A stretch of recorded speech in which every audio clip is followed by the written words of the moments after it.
क्या आप इस मौसम में भी दही का सेवन कर रहे हैं? बैगन, करेला, कटहल जैसी सब्जियों का सेवन क्या आप इस मौसम में कर रहे हैं? तो इसे अभी बंद कर दें। इसका कारण है शरद ऋतु में स्वभावतः ही हमारे शरीर में पित्त का प्रकोप होता है और ये सभी चीज़ें पित्त को बढ़ाने वाली होती हैं। अगर इस मौसम में आप इन सभी चीज़ों का सेवन करेंगे तो ये पित्त को और ज़्यादा प्रकोपित करेगा और पित्तज विकार उत्पन्न करेगा। तो अगर आप जानना चाहते हैं पित्त के बारे में, पित्त को कैसे हम अपने शरीर में बैलेंस करें, शरद ऋतु और पित्त के बीच में क्या कनेक्शन है, तो ये वीडियो आपके लिए है। मैं हूँ वैद्य सोनल और आप देख रहे हैं शतायु आयुर्वेदा। जिन्होंने सब्सक्राइब नहीं किया वो सब्सक्राइब कर ले। चलिए स्टार्ट कर लेते हैं आज का ये वीडियो। वर्षा ऋतु के बाद आगमन होता है शरद ऋतु का। बारिश के मौसम में बाहर शीतलता होने के कारण हमारे शरीर में पित्त का संचय होता है, यानी पित्त इकट्ठा होने लगता है। जैसे ही शरद ऋतु आती है, बाहर सूरज की किरणें चमकने लगती है, बादल छट जाते हैं, यही जो संचित पित्त है ये प्रकोपित होने लगता है और पित्त प्रकोपित होकर पित्तज विकार को हमारे शरीर में उत्पन्न करता है। आचार्य चरक ने चरक संहिता में कहा है, तप्त आनाम चितम पित्तम प्रायः शरदी कुप्यति, जिसका अर्थ है बारिश के मौसम में बाहर शीतलता होने की वजह से पित्त हमारे शरीर में संचित हो जाता है और शरद ऋतु में सूर्य की किरणों से तपने के कारण यही संचित पित्त कुपित हो जाता है। अक्सर ही आपने ये ऑब्जर्व किया होगा, शरद ऋतु में यानी इस मौसम में हमें भूख तो लगती है लेकिन एक तृप्ति नहीं हो पाती है। थोड़ा भी खाना अगर खाते हैं तो पेट फूलने लगता है, एसिडिटी होने लगती है, इनडाइजेशन की समस्या बढ़ जाती है। इसके साथ ही शरीर पर दाने निकलना, खुजली होना, बालों का झड़ना, ये सारी समस्याएं भी इस ऋतु में अक्सर ही बढ़ जाया करती है। ये सभी जो समस्याएं हैं वो हमारे शरीर में पित्त के प्रकोपित होने की वजह से ही होती है। देखिए, मौसम के बदलने पर, ऋतु के बदलने पर हमारे शरीर में दोषों की स्थिति तो बदलनी ही है। इससे बचने के लिए, इससे जनित विकारों से दूर रहने के लिए हजारों वर्ष पहले हमारे आचार्यों ने हमें बहुत सारी ऐसी बातें बताई हैं जिनका पालन करके हम इन सभी प्रॉब्लम से खुद को बचा सकते हैं। आचार्य चरक ने चरक संहिता में बताया है, अगर मनुष्य एक विशेष अवधि तक एक अनुशासित आहार और विहार का पालन करता है, जिसे आयुर्वेद में ऋतुचर्या कहा गया है, तो वह अपने शरीर में इन तीनों दोषों को यानी वात, पित्त और कफ को बैलेंस कर लेता है। और जहाँ दोष आपके शरीर में बैलेंस रहेंगे, इसका मतलब है कि आप स्वस्थ बने रहेंगे। और आज के समय में बीमार होना जितना आसान है उतना ही मुश्किल है स्वस्थ बने रहना।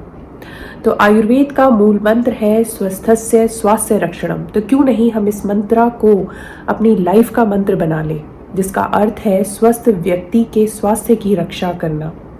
तो हम पहले ही क्यों नहीं एक अनुशासित आहार विहार का पालन करें, जिसका पालन करके हम अपने आप को बहुत सारी ऐसी प्रॉब्लम्स, ऐसी समस्याओं से बचा सकते हैं जो भविष्य में हमारे गलत आहार विहार का पालन करने से हमें हो सकती है। वीडियो में आगे हम जानेंगे पित्त के प्रकोपित होने की वजह से कौन कौन सी समस्याएं हमें हो सकती हैं और इन समस्याओं का निवारण क्या है, इन समस्याओं से हम कैसे बच सकते हैं।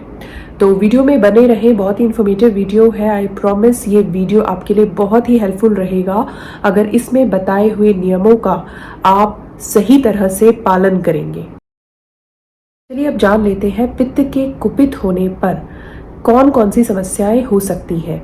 देखिए, शरीर में जलन होना, हाथ पैरों में जलन होना, भूख का ठीक से नहीं लगना, पेट फूलना, इनडाइजेशन, इसके साथ एसिडिटी का होना, या फिर शरीर में लाल दाने निकल आना, त्वचा का फटना, मुंह में कड़वापन होना, शरीर में ताप बढ़ जाना, इसके साथ ही पसीना ज़्यादा आना, प्यास ज़्यादा लगना, त्वचा विकार होना जैसे एक्ने, पिंपल्स, दाने निकलना बहुत ही बढ़ जाना, बालों का झड़ना, ये सभी समस्याएं इस ऋतु में होने का खतरा काफ़ी बढ़ जाता है।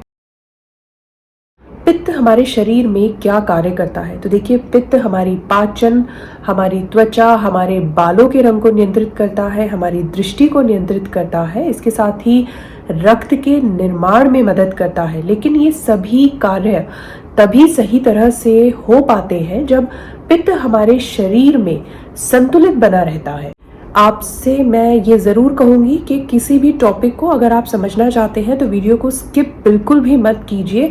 मेरी ही वीडियो नहीं, कोई दूसरी वीडियोस भी जब आप देखते हैं किसी टॉपिक को स्पेशली समझने के लिए, तो वीडियो को कभी भी स्किप नहीं करना चाहिए, क्योंकि जो इम्पोर्टेंट पॉइंट होते हैं कई बार हमारे उस पोर्शन में ही मिस हो जाते हैं जो हमने स्किप कर दिया होता है।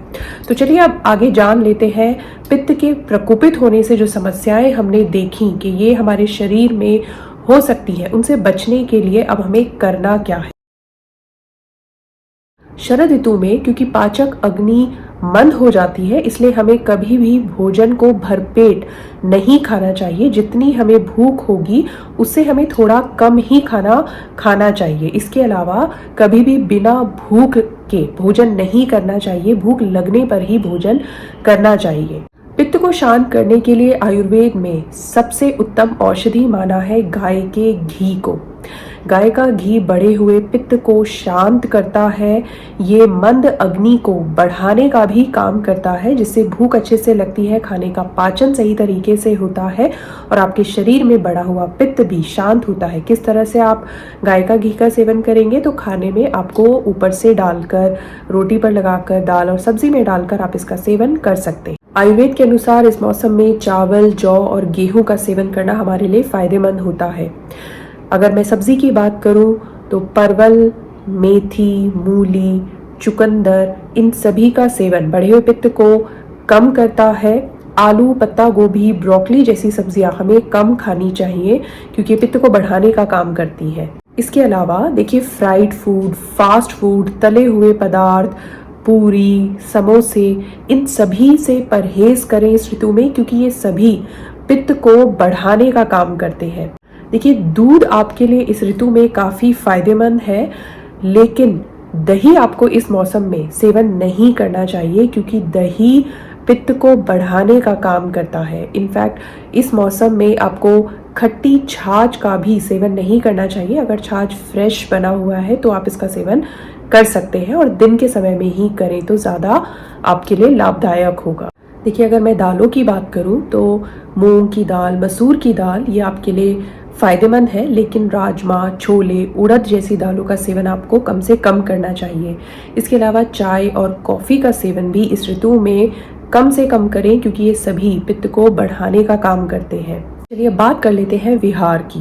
तो देखिए, इस ऋतु में क्योंकि सूरज की किरणें काफ़ी तेज़ होती हैं, धूप काफ़ी तेज़ होती है, तो आयुर्वेद में इस ऋतु में धूप में बैठने के लिए मना किया गया है। आप सुबह की 8 बजे की 9 बजे तक की धूप में बैठ सकते हैं, लेकिन उसके बाद आपको धूप में बैठना अवॉइड करना चाहिए। इसके अलावा दिन में सोना नहीं चाहिए। इसके साथ ही आपको इस ऋतु में हल्के साफ कपड़े पहनने चाहिए। इस ऋतु में शरीर पर नारियल तेल लगाना बहुत ही फायदेमंद होता है। आयुर्वेद में बढ़े हुए पित्त की जो उत्तम चिकित्सा बताई है वो है विरेचनम पित्त हराणाम।